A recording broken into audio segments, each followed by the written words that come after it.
नमस्कार दोस्तों, उम्मीद करता हूँ आप सब अच्छे से होंगे। तो इसी के साथ शुरू करते हैं आज की पोस्ट। भारत लगातार अपनी पेठ विश्व में मजबूत कर रहा है।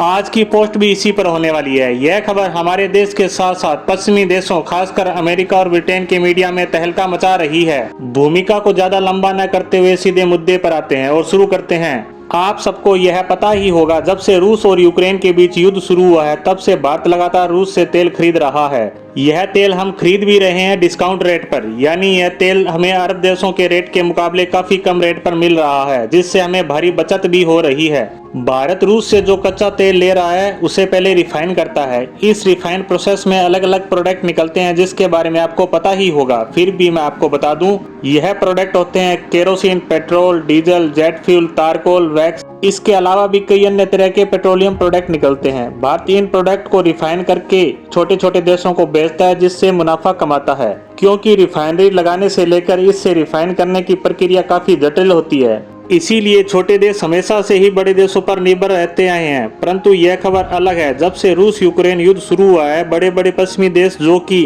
पहले रूस से तेल खरीदा करते थे, उन्होंने यह खरीदना बंद कर दिया। परंतु तेल के बिना देश चलाना असंभव है, इसीलिए ये आए भारत की शरण में और हमसे थोड़ा थोड़ा करके तेल खरीद रहे थे। लेकिन कुछ दिन पहले एक खबर आई थी कि अमेरिका और उसके साथी यूरोपियन देश रूस से निकला हुआ तेल या उसके पेट्रोलियम प्रोडक्ट किसी भी हालत में नहीं खरीदेंगे, चाहे वह किसी अन्य देश के माध्यम से ही क्यों ना हो, क्योंकि वह मूल रूप से है तो रूसी तेल ही, चाहे उसे रिफाइन कोई भी देश कर रहा हो। तब विश्व के एक्सपर्ट ने कहना शुरू कर दिया था कि अब भारत के अच्छे दिन खत्म होने वाले हैं, भारत अब मुनाफा नहीं कमा पाएगा।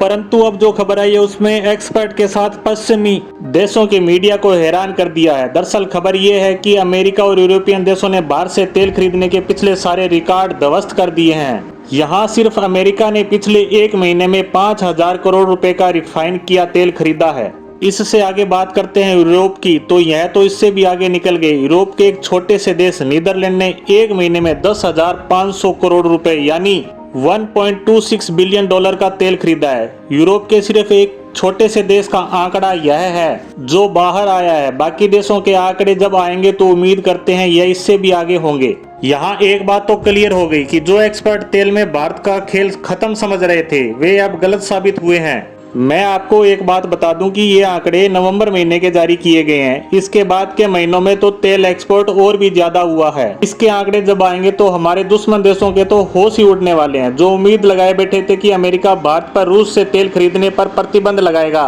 उसी अमेरिका ने दिसंबर महीने में भारत को सैकड़ों मिलियन डॉलर के कॉन्ट्रैक्ट दिए हैं गैसोलीन ऑयल खरीदने के लिए, और आने वाले समय में ये आंकड़े और भी आगे जाने वाले हैं। इसके साथ के साथ यूरोप भी भारत से तेल खरीद को बढ़ाएगा, क्योंकि वह सीधे रूस से तेल नहीं खरीद सकता, उसके नाक का सवाल है। अरब देशों ने कच्चे तेल के भाव यूरोप के लिए काफी बढ़ा दिए हैं। अब इसे मजबूरी कह लो या जरूरत, भारत के अलावा उसे और कोई नजर नहीं आ रहा है जो उसे तेल देकर मदद कर सके। इन्हीं सब वजहों से भारत के मजे बने हुए हैं और वह रूस से अपनी जरूरत का सस्ता तेल खरीद तो रहा ही है, साथ के साथ उससे मोटा मुनाफा भी कमा रहा है। और इन सब के अलावा विश्व में भारत की पेठ भी मजबूत हुई है। यह वह भारत है जो अपना और अपनी जनता का फायदा देखता है। तो इसी के साथ आज की पोस्ट को यहीं विराम देते हैं। धन्यवाद।